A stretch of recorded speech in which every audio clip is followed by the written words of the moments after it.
Este webinar gratuito sobre Linux organizado por la empresa Milesec. Mi nombre es Alonso Eduardo Caballero Quesada. Soy consultor e instructor en temas de hacking ético y forense digital. Allí tienen mi correo electrónico y también el sitio web de la empresa, como también el correo. Vamos a iniciar entonces este webinar gratuito. Una una revisión sobre la empresa Milesec. Ya la están ustedes visualizando, la podrán revisar y leer con detalle, pues estas diapositivas serán publicadas en el sitio web de la empresa. La empresa Milesec está orientada netamente a realizar consultorías y capacitaciones en temas de hacking ético y forense digital. Está en las principales redes sociales, bueno, aquí están las principales, en Twitter, en Facebook, en LinkedIn, en Instagram, en el canal de YouTube, donde se publicará también el video de del presente webinar. Vamos a iniciar presentando el temario. Este es el temario el cual vamos a abarcar durante el presente webinar y la perspectiva, consecuentemente con la orientación de la empresa, es el tema de hacking en entornos Linux. Linux, de hecho, tal vez no es tan utilizado en los escritorios de una empresa como lo es Windows, pero Linux tiene su presencia en prácticamente todas las redes. Una concepción errónea es Linux supuestamente es más seguro si lo comparamos con Windows. Bueno, sin embargo, Linux y también las variantes Linux son propensos a los mismos tipos de vulnerabilidades de seguridad de Windows. Linux es atacado porque es popular y de un uso creciente en los entornos actuales de red.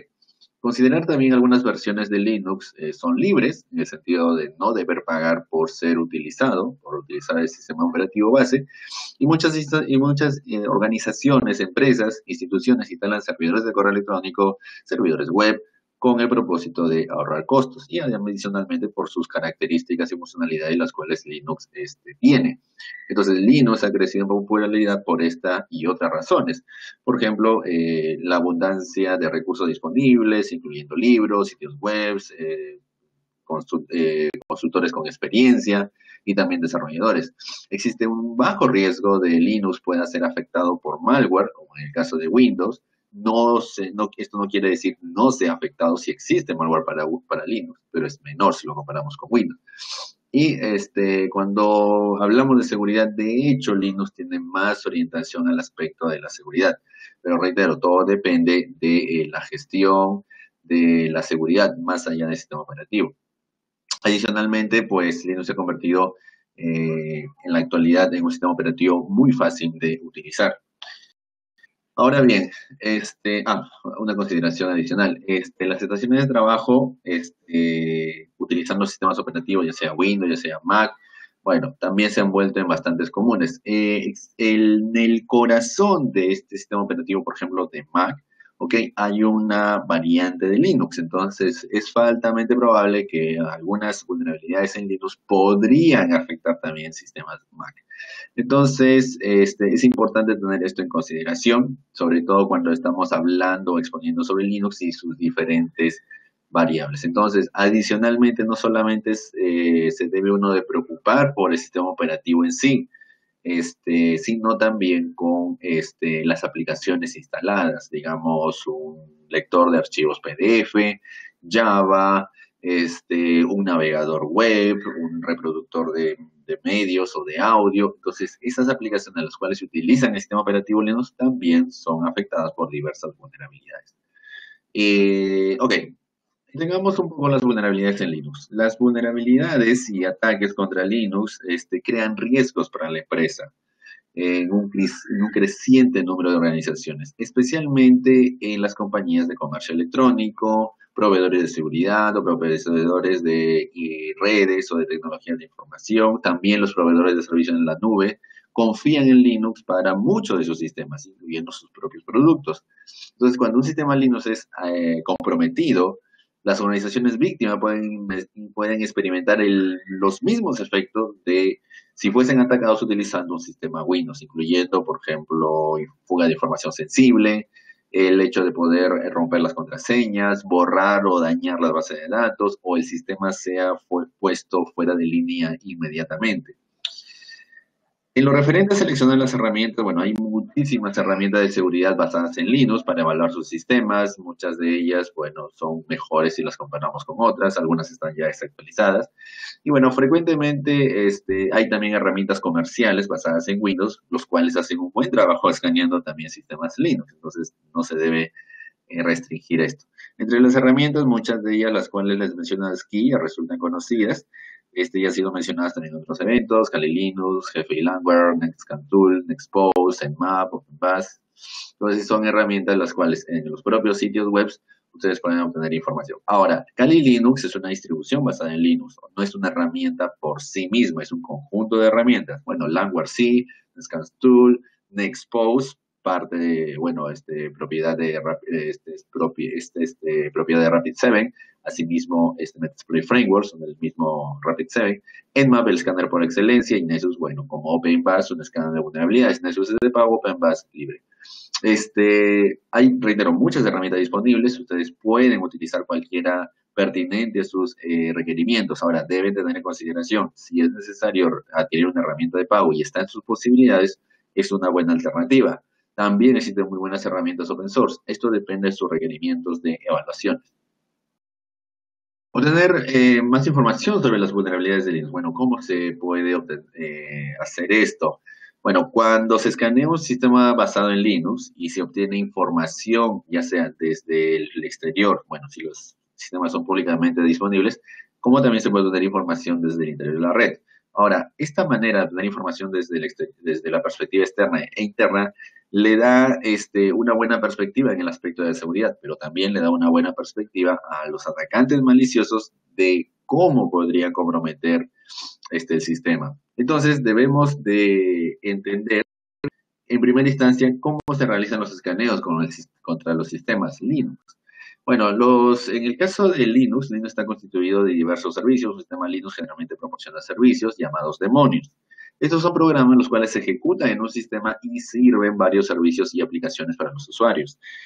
Bueno, tenemos servicios basados en Internet, como el famoso Apache el servidor web Apache, Telnet, FTP, aunque en la actualidad se están reemplazando por sistemas seguros, sistemas de transmisión más seguros, los cuales proporcionan también mucha información sobre el sistema, incluyendo las versiones del software, direcciones IP internas, nombres de usuarios, y esta información obtenida de los servicios de Internet podría ser utilizado por los atacantes maliciosos para explotar alguna vulnerabilidad conocida en el sistema.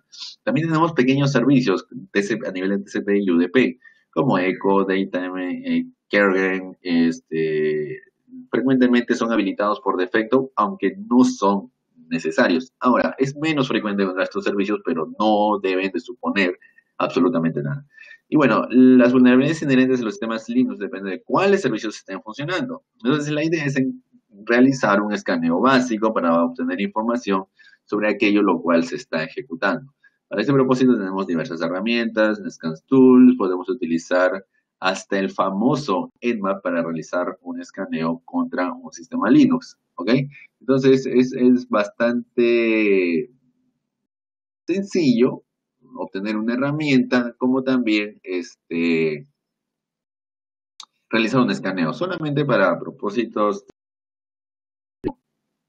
de hecho muchos podrían ya haber utilizado. Tenemos aquí, ¿ok? Por ejemplo, para realizar un escaneo, en modo de ejemplo, podemos utilizar Nmap con la opción SV para obtener versiones y la dirección IP del host, el cual se escaneará o se procederá a escanear. En este caso creo que era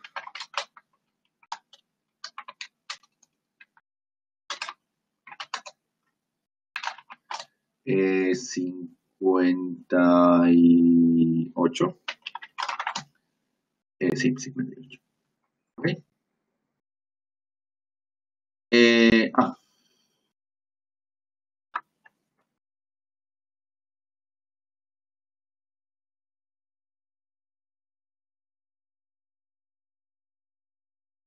Elma.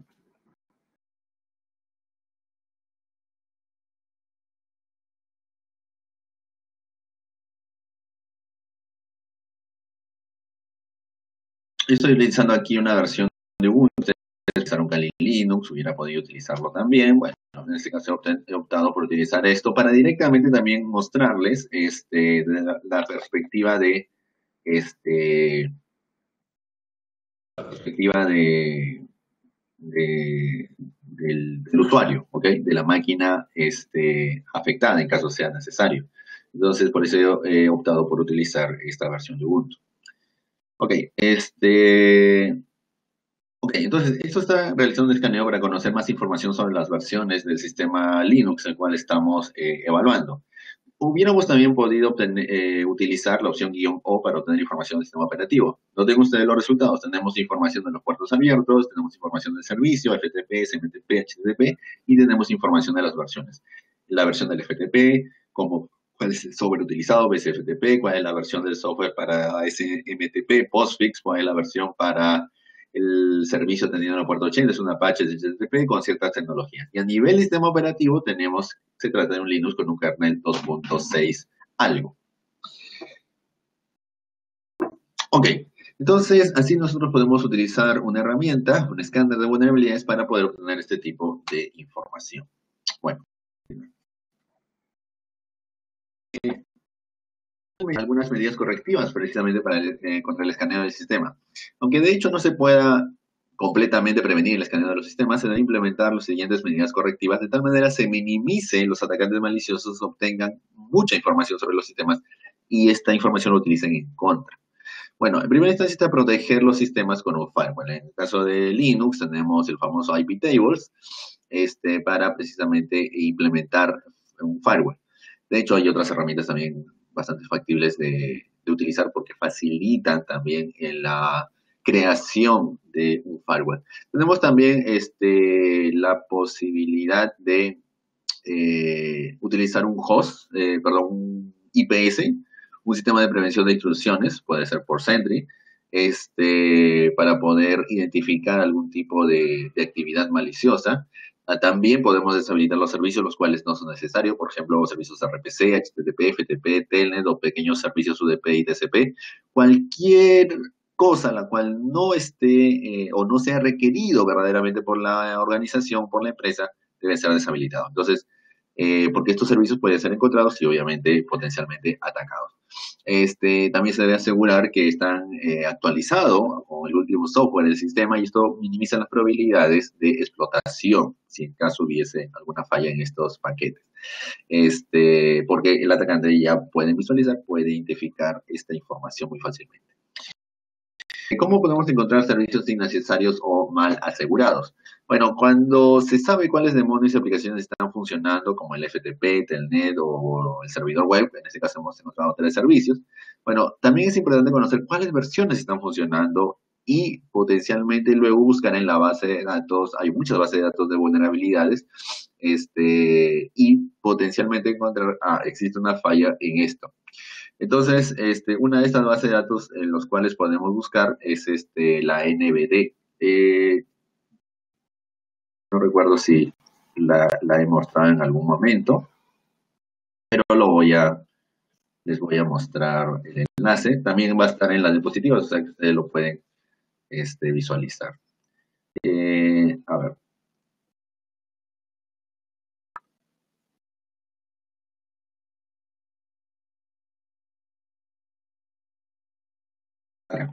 Esta es una base de datos de vulnerabilidades, la cual ustedes pueden vulnerabilidades basándose en esta información la cual han obtenido. Por ejemplo, FSFTP, versión tanto, o un Apache HTTP, aunque no me da la versión del Apache, pero podría yo inferir basándome en ciertas tecnologías o a nivel del kernel. ¿Ok?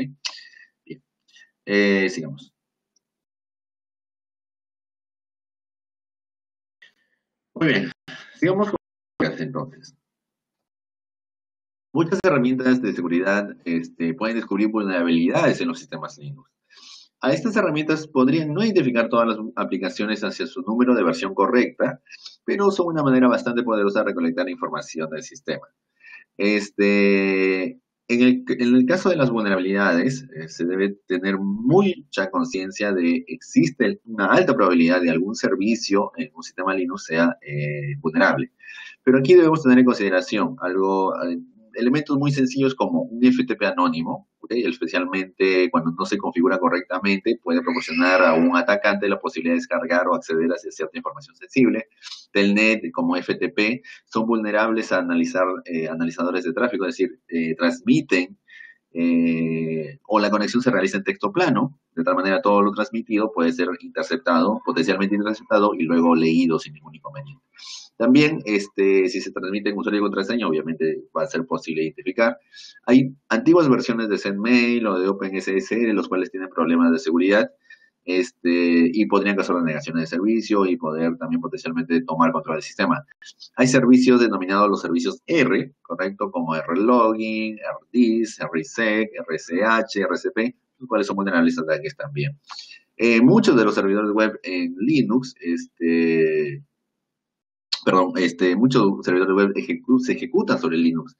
Entonces, no se debe de pasar por alto la importancia de poder identificar este tipo de vulnerabilidades. Y no solamente a nivel de servidor web, existe Apache Tomcat, existe otro tipo de servidores web, otro tipo de aplicaciones los cuales se ejecutan a nivel web. Entonces, es muy común también haya credenciales por defecto, puede haber algunos recursos, algunos directorios donde se incluye información sensible, puede instalarse archivos de ejemplo, tal vez algunos CGI, algunos PHP, los cuales podrían también ser vulnerables.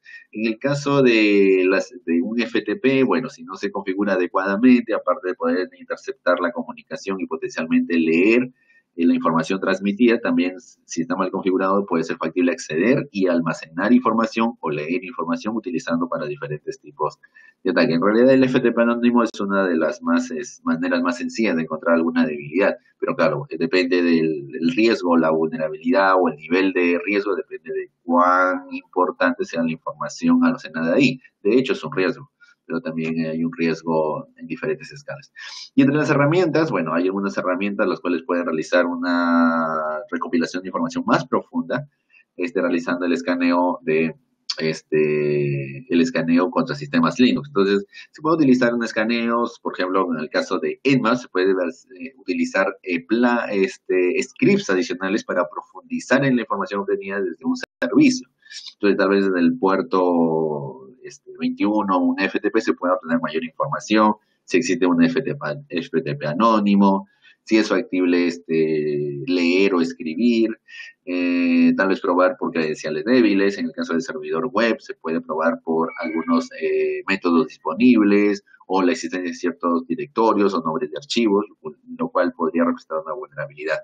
Hay herramientas también, aparte de Nmap, la cual tiene muchas funcionalidades. Con Netstat se pueden mostrar cuáles servicios están funcionando en un sistema, me refiero a un Linux, cuando ya tenemos control del mismo, o utilizar el comando lsoft, el cual muestra los procesos, los cuales están atendiendo y los archivos, los cuales están relacionados o están abiertos en el sistema. Entonces, lsoft también es una herramienta muy interesante para mostrar bastante información. ¿Cuáles serían las medidas correctivas contra los ataques de servicios a servicios innecesarios? Bueno, se debería deshabilitar estos servicios innecesarios en los sistemas Linux, y una de las mejores maneras de mantener un sistema Linux seguro es hacer esto. Es como reducir los potenciales puntos de entrada hacia una casa. En una casa hay puertas, hay ventanas y estos son puntos de entrada. Entonces, si cerramos o eliminamos estos puntos de entrada, el intruso tiene menos lugares por donde ingresar. Bueno, hablaba de deshabilitar los servicios innecesarios. Entonces, el mejor método es deshabilitar simplemente los servicios no necesarios, aunque esto depende, claro, del demonio el cual se ha cargado en primera instancia. Existen muchos lugares donde se pueden deshabilitar servicios y esto depende de la versión de Linux o la distribución Linux la cual ustedes estén utilizando. Si no se necesita ejecutar un servicio en particular, se debe simplemente tomar la ruta más sencilla y más segura, es decir, desactivarlo. Por ejemplo, existe un archivo de configuración de nombre inet.conf o el exnet.conf, en los cuales se puede realizar las configuraciones pertinentes, se necesita ingresar al archivo y realizar configuraciones. Existe también el comando chkconfig, si tal vez no se tiene un archivo inet.conf o la versión de Linux no la tiene, no la tienen, un reemplazo más seguro para inet.d es el xinet.d, entonces también se puede realizar la gestión a través de este comando chkconfig. Y bueno, finalmente también tenemos los controles de acceso, existen los denominados como TCP wrappers, los cuales pueden controlar el acceso hacia servicios críticos, los cuales se ejecutan como FTP, como HTTP. Y lo que hace este programa es controlar el acceso hacia los servicios TCP y registra su uso, de tal manera ayuda al control de acceso mediante ya sea dirección IP o nombre del host. Y permite también rastrear actividad maliciosa. Entonces es importante, y esto también deben de y recuérdelo, por eso lo estoy reiterando, no solamente se debe actualizar el sistema operativo, sino las aplicaciones ejecutándose sobre el sistema operativo, en este caso Linux. Entonces, pondría el kernel, el sistema Linux, el sistema operativo estar muy seguro, pero si hay una aplicación vulnerable, esta aplicación podría traer abajo la seguridad del sistema. Ok, tenemos también el tema de asegurar los archivos de nombres .rhost y host.equip. Bueno, Linux y todas las variantes de Unix son sistemas operativos basados en archivos. Prácticamente todo es hecho, o todo lo hecho por el sistema involucra la manipulación de archivos. Y esto es porque muchos ataques contra Linux son a nivel de archivos. Puntualmente en los ataques utilizando host.equip y rhost o los archivos rhost tenemos, si un atacante puede capturar un identificador de usuario y una contraseña utilizando un analizador de red o de protocolos, o simplemente puede hacer caer una aplicación y dar acceso mediante un abordamiento de buffer, una cosa lo cual va a buscar es cuáles usuarios son de confianza en el sistema local. Y esto es porque es crítico evaluar estos archivos como por ejemplo el etc, el slash etc host, es decir, el archivo host.x ubicado en el directorio etc, y también el contenido del archivo .rhost. En esencia, en el host.x, bueno, este archivo en realidad no almacena información para acceso root, pero específicamente especifica cuáles cuentas del sistema pueden acceder a servicios sobre el host local. Y en el caso del rhost, este es también muy importante. Este archivo .rhost, ubicado en el home de los usuarios, especifica cuáles usuarios remotos pueden acceder hacia los comandos R, como rsh, rcp, rlogin, sobre el sistema local sin necesidad de una contraseña. ¿Ok? Entonces, esto es lo importante, sin necesidad de una contraseña. Entonces, esto permitiría pues acceso a un atacante de una manera muy sencilla. Estos archivos generalmente son uno de los principales objetivos de un atacante en muchos sistemas Linux, pero reitero nuevamente, esto depende del escenario del sistema Linux, cómo haya sido asegurado, configurado, gestionado. ¿Cuáles son las medidas correctivas contra estos ataques a los archivos rhost y host.equip? Bueno, utilizar dos medidas correctivas. En primera instancia, deshabilitar los comandos. Una buena manera de prevenir el abuso de estos archivos es deshabilitar los comandos R. Y esto puede ser hecho de dos maneras, comentando algunas líneas, las cuales inician con shell, con login, con s, en el archivo inet.conf, reitero, esto depende de la distribución Linux, y luego editar los archivos rsh, ric, rlogin ubicados en el directorio etc xinet.net. Reitero nuevamente, esto depende de la versión de distribución de Linux utilizado. Por ejemplo, hay una manera de hacerlo para Red Hat Enterprise de Linux, para Debian, para Ubuntu, para Slackware y demás. También el segundo punto sería simplemente bloquear el acceso. Un par de medidas correctivas simplemente es bloquear accesos sospechosos de los archivos host.x y rhost. Bloquear direcciones falsificadas a nivel del firewall, definir los permisos de lectura para cada uno de estos archivos adecuadamente. Adicionalmente hay una herramienta la cual se puede utilizar de nombre Tripwire. Ahora, pasemos al tema de evaluar la seguridad de NFS. NFS son las siglas de Network File System, el cual es utilizado para montar de manera remota sistemas de archivos similar a los compartidos en Windows desde la máquina local. Entonces, dado la naturaleza de acceso remoto de NFS, tiene también o es propenso a ciertos tipos de ataques. ¿Cuáles son esos ataques? Si NFS está inadecuadamente configurado o su configuración ha sido manipulada, hay un archivo, por ejemplo, de nombre exports ubicado al directorio etc, el cual contiene ajustes para permitir a todos leer el sistema de archivo por completo. Entonces, los atacantes remotos pueden fácilmente obtener acceso remoto y hacer cualquier cosa en el sistema, lo cual ellos requieran. Entonces, asumiendo no hay una lista de control de acceso implementado, solamente toma una línea para que esto sea simplemente objetivo de un ataque exitoso. Entonces, modificando el archivo, simplemente podemos decirle cualquiera puede montar remotamente la partición raíz de todo el sistema, ya sea de lectura o escritura. Y claro, se necesitan ciertas condiciones también para poder hacer esto, no solamente la capacidad de agregar una línea. Bueno, el demonio NFS o el NFSD debe estar en funcionamiento. También el demonio format, el cual mapea NFS a RPC. El firewall debe permitir tráfico o a través de tráfico NFS y los sistemas remotos deben de estar permitidos en el servidor, se ejecute el demonio NFS, y también debe estar colocado en un archivo host.allo. Entonces, estas capacidades de montaje remoto fácilmente pueden estar o pueden existir. Frecuentemente hay una incomprensión, esto es debido a una incomprensión de los administradores de Linux y pueden colocar o pueden realizar algunas configuraciones o ajustes inadecuados y dando la facilidad de alguien pueda ganar acceso remoto en sus sistemas. ¿Cuáles serían las medidas correctivas contra los ataques NFS? Bueno, la mejor defensa contra estos ataques NFS depende de si en realidad se necesita tener en funcionamiento estos servicios. Bueno, si no se necesita, simplemente deshabilitarlo. Si se necesita NFS, implementar algunas medidas correctivas como filtrar tráfico NFS a nivel del firewall, típicamente va a ser el puerto UDP 111, el puerto del mapeador de puertos, si se desea también identificar todo el tráfico de RPC, añadir una lista de control de acceso para limitar el acceso a hosts específicos y asegurarse de los archivos export y host.alload ubicados en etc. se están configurados adecuadamente para mantener al mundo fuera de la red.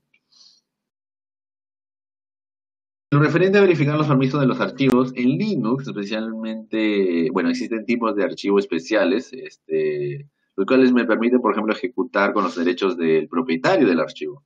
Existen dos permisos de archivo interesantes, el setuid y el setguid. El primero es para El primero es para IDs de usuario y el segundo es para IDs de grupos o identificadores. Bueno, el setuid y el setgid son requeridos cuando un usuario ejecuta un programa el cual necesita acceso completo hacia el sistema para realizar ciertas tareas. Por ejemplo, cuando un usuario invoca el programa password para cambiar su contraseña, el programa carga y ejecuta sin root o algún privilegio de usuario. Y esto es hecho simplemente para el usuario poder ejecutar el programa y el programa puede actualizar la contraseña en la base de datos sin necesidad de utilizar la cuenta de root o la cuenta root está involucrada en el proceso. ¿Cuáles son los ataques de permisos o contra los permisos de los archivos? Bueno, por defecto hay programas maliciosos los cuales se ejecutan con privilegios de root, los cuales pueden ser fácilmente ocultados. Un atacante externo o un intruso interno podría hacer esto, utilizar esto para ocultar archivos relacionados a su ataque. Por ejemplo, rootkits, o puertas traseras, o algún tipo de malware, o algún tipo de herramienta en el sistema. Y esto puede ser hecho con el setuid y el setgid, utilizando sus programas maliciosos. ¿Cuáles son las medidas correctivas contra los ataques de permiso de archivos? Se puede evaluar por programas maliciosos, por programas inadecuados o sospechosos, utilizando ya sea métodos de evaluación manual o automática. Para el caso de una evaluación manual, se pueden utilizar ciertos comandos para identificar e imprimir en pantalla si hay programas utilizando setuid o setgid. Y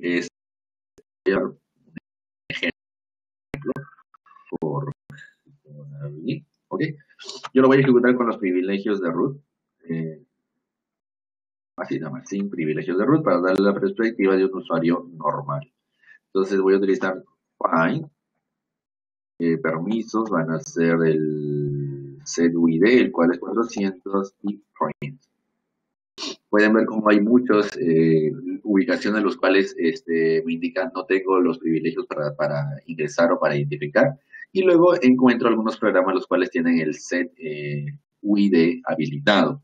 Y esto mismo lo puedo yo repetir para el GUID utilizando el guión 2000. El comando find es para buscar, ¿okay? Para aquellos quienes no han utilizado un sistema Linux, para buscar basándose en ciertos criterios.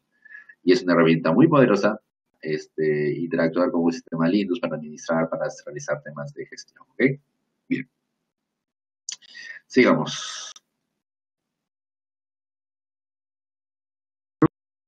Pueden encontrar cientos de archivos en cada una de estas categorías, pero esto no debe alarmarlos. Cuando se descubren archivos con esos atributos, se necesita estar seguro de supuestamente estos deben de tenerlo. Ahora se debe de buscar en documentación, en internet, si en caso se encuentra algún archivo de nombre sospechoso, inusual, en un lugar o en un directorio, para saber cuál es su propósito. Ok. Entonces, siempre deben de mantenerse alerta cuando se detecten nuevos setuids o setgid. Esto sobre todo porque ustedes podrían tener una lista, un listado, contra el cual ejecuten tal vez diariamente un nuevo escaneo y lo comparen con esta lista. Y en caso encuentren inconsistencias, pues alertarse. En el caso de las pruebas automáticas, se puede utilizar programas de auditoría para modificación automática, programas de auditoría automático para detectar la modificación de los archivos. De tal manera se alerte cuando estos tipos de cambios sean hechos. Hay algunas herramientas muy fáciles, por ejemplo, Tripwire, la cual estaba mencionando, es una aplicación para detección de cambio, lo cual puede ayudar a mantener un rastro de aquello en lo cual ha sido cambiado. En lo referente a vulnerabilidades de guardamiento de buffer, bueno, RPC y otras demonios vulnerables son objetivos muy comunes de ataques o han sido y son objetivos muy comunes para ataques de guardamiento de buffer. Los ataques de desbordamiento de buffer son frecuentemente la manera en la cual un atacante puede ingresar y modificar los sistemas de archivos, leer base de datos y más. Los ataques en sí, en el caso de un desbordamiento de buffer, un ataque de desbordamiento de buffer, el atacante ya sea envía de manera manual una cadena de información hacia la máquina Linux víctima o escribe un script o un guión para hacer esto. Estas cadenas pueden contener lo siguiente: instrucciones para el procesador, básicamente no haga nada; código malicioso para reemplazar el proceso atacado; en lugar de ejecutar lo normal, ejecute una shell, lo cual le muestra al atacante y pueda interactuar con el sistema; y también un puntero al inicio de un código malicioso en el buffer de memoria. Si una aplicación atacada, tal vez FTP, RPC, está ejecutándose como root, que otros programas lo hacen, de hecho, esta situación puede darle al atacante permisos de root en su shell remota. Ejemplos específicos de software vulnerable ejecutando en un sistema Linux, Zampa, por ejemplo, MySQL, Firefox, dependiendo de las versiones, pueden ser utilizadas herramientas comerciales para explotar esto. Medidas correctivas contra los ataques de desbordamiento de buffer. Bueno, existen 3 medidas correctivas para ayudar a prevenir los ataques de desbordamiento de buffer. Primero, deshabilitar los servicios innecesarios. Proteger el sistema Linux con ya sea un firewall o un IPS, un sistema de prevención de intrusión. Habilitar también otros mecanismos de control de acceso como TCP wrappers, lo cual autentica a los usuarios con una contraseña. No solamente habilitar los controles de acceso mediante IP o nombre de host, lo cual es relativamente fácilmente falsificable. Como siempre, se debe asegurar que los sistemas han sido actualizados con las últimas versiones del kernel y también actualizar todo el software. En el caso de verificar la seguridad física, bueno, algunas vulnerabilidades Linux involucran a los atacantes maliciosos en la consola del sistema Linux. Y esto es una amenaza real, ¿ok? En el caso de una organización, una empresa, es altamente factible a un intruso o un interno, ¿no?, pueda acceder a una máquina Linux, a un servidor y hacerle mucho, mucho daño.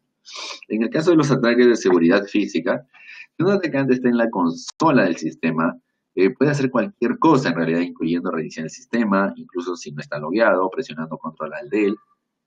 Después del sistema se reinicia, el atacante puede iniciar en modo de usuario único, en modo single user, lo cual le permitirá, pues, tal vez no utilizar la contraseña o incluso leer el archivo conteniendo las contraseñas y, bueno, ya luego podrá utilizarlo para otros propósitos. En realidad, con acceso físico se puede hacer muchas, muchas cosas. ¿Cuáles serían las medidas correctivas contra los ataques de acceso físico? Hay un archivo de nombre inittab ubicado en el directorio etc, el cual se puede comentar ciertas líneas, de tal manera se deshabilite la posibilidad de reiniciar el sistema presionando la combinación de teclas control alt D. Ahora, esto también consecuentemente traerá como consecuencia, aunque suene redundante, que no puedan hacer el uso legítimo del control alt D, es decir, el administrador tampoco lo puede hacer. Eh, para las laptops basadas en Linux se debe utilizar encriptación, es decir, software para encriptar. Y esto también es muy importante. Hay software comercial, hay software open source, el cual puede hacer esto. Si no se hace, es decir, si no se encripta los dispositivos de almacenamiento, cuando la laptop sea robada o perdida, se puede tener una muy grave brecha de datos, teniendo consecuencias legales a nivel del Estado, federales, de un país, de cumplimiento, y esto no es nada bueno, tanto a nivel personal como a nivel de la organización o la empresa.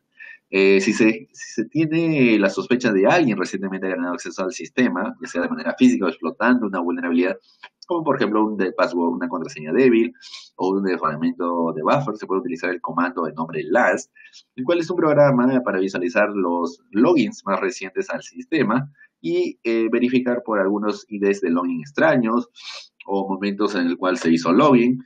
Y este programa usa un archivo ubicado en el directorio log, donde se almacenan los logs de eventos o de sucesos en Linux, y muestra quiénes usuarios se loguearon últimamente. Adicionalmente, se puede trabajar sobre este archivo de manera, o perdón, sobre los resultados del comando para optimizar alguna búsqueda específica. También es importante conocer la posibilidad de realizar pruebas de seguridad generales. Se puede evaluar diversos aspectos de seguridad crítico, problemas en el sistema Linux, como por ejemplo los siguientes, aunque muchas veces pueden ser pasados por alto, por eso los voy a mencionar. Malas configuraciones o entradas no autorizadas en los archivos de contraseñas. En el caso de Linux es un archivo shadow ubicado en el directorio etc y solamente es accedible por el usuario. Les comento esto. Si un usuario normal, ¿okay? Quiere visualizar algo PassWD, sí lo va a poder hacer, porque tiene los permisos para hacerlo. Pero si un usuario normal tiene o quiere visualizar el archivo Shadow, no lo va a poder hacer. Solamente si tiene la posibilidad de ejecutar comandos con los privilegios de root o es el usuario root, lo va a poder hacer. Entonces, para darles un ejemplo, si tienen los privilegios para ejecutar comandos como root, por ejemplo en este caso utilizando sudo, sí va a ver el archivo conteniendo las contraseñas. Y precisamente por aquí está la contraseña. ¿Ok? Bien.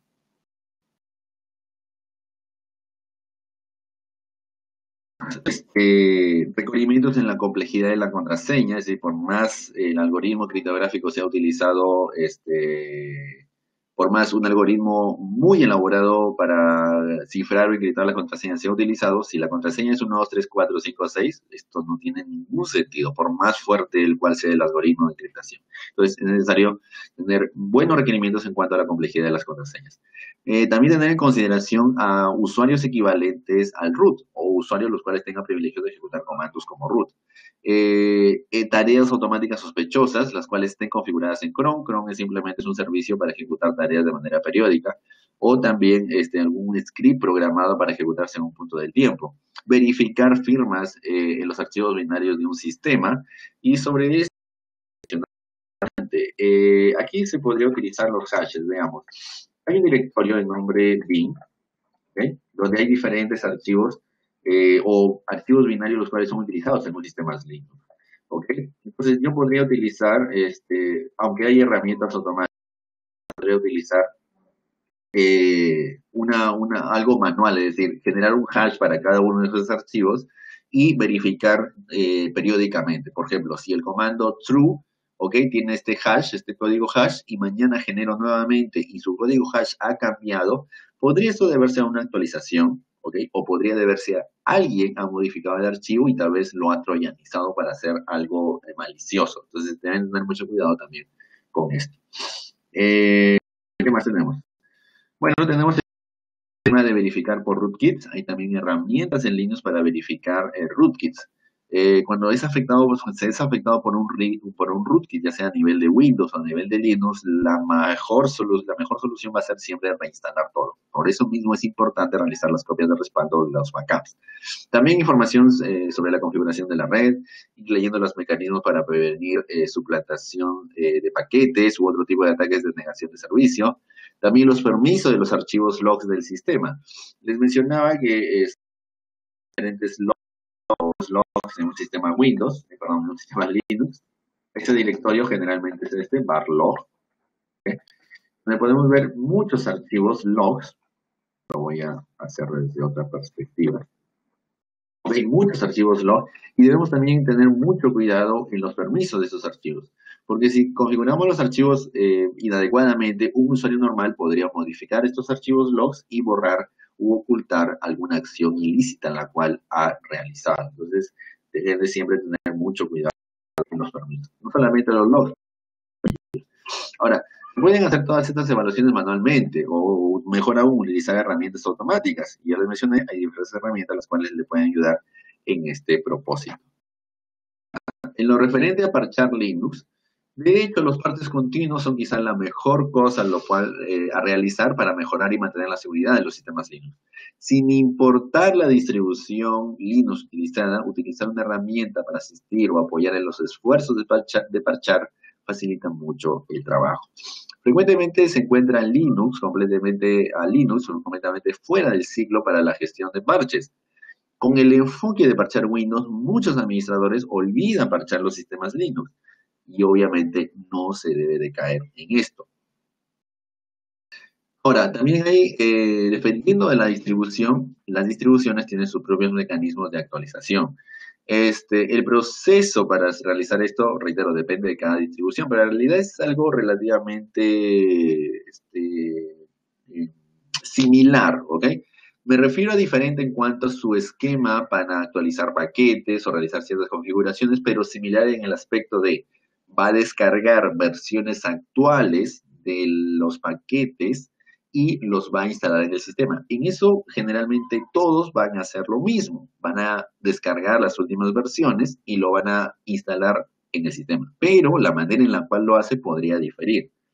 Entonces, para el caso de Red Hat o Red Hat Enterprise Edition o Enterprise Linux, se maneja a nivel de RPM, el gestor de paquetes RPM, los cuales son los archivos con extensión RPM. En realidad, RPM es un gestor de paquetes también muy sencillo de utilizar. Adicionalmente a esto tenemos en el caso de Ubuntu o Debian, bueno, Ubuntu es un hijo de Debian en realidad. Debian utiliza el gestor de paquetes de PKG, en el caso de Ubuntu utiliza el gestor de paquetes de PKG, aunque en realidad también se puede realizar con otras herramientas, en algunos casos también hasta visuales. Slackware tiene su propia herramienta de gestión de paquetes, herramienta para paquetes Slackware, incluido con el sistema operativo, por ejemplo en el caso SUSE o OpenSUSE, tenemos también a Jazz. Muchas de las actualizaciones y la gestión o la distribución de actualizaciones se puede utilizar ejecutar comandos a nivel de consola, con una interfaz gráfica. En realidad esto depende de sus configuraciones, de sus gustos, de cómo esté utilizando el sistema.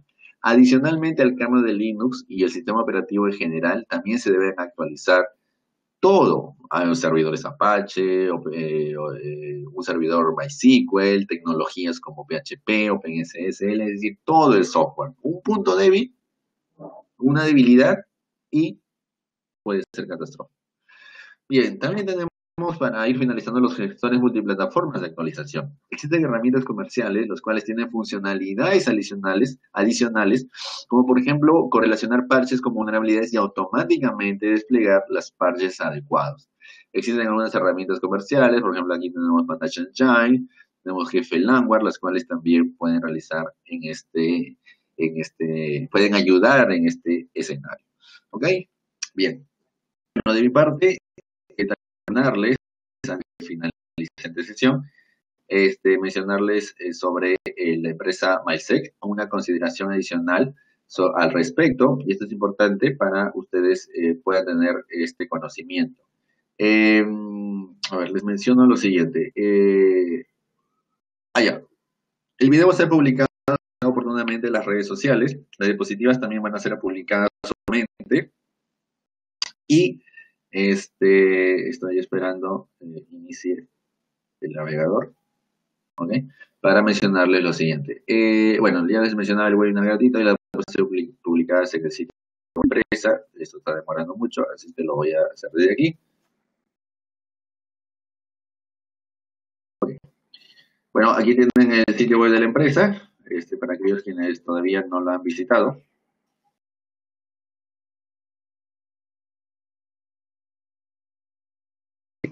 Y como pueden visualizar, tenemos varios eventos programados para, adicionalmente tenemos el aula habilitados 4 cursos de hacking ético, hacking web, forense digital, y iremos añadiendo cursos conforme vayan requiriéndolos, pero ya tenemos en la aula virtual, los cuales ustedes pueden tomar en cualquier momento. Entonces está disponible. Más información en la empresa. Adicionalmente estamos realizando, ya está programado el siguiente webinar gratuito, así es que visiten el sitio web y van a obtener la mayor cantidad de la empresa Mense. Bueno, de mi parte, solamente agradecerles su participación en el presente webinar y en un siguiente webinar. Gracias por su atención, que tengan buen día.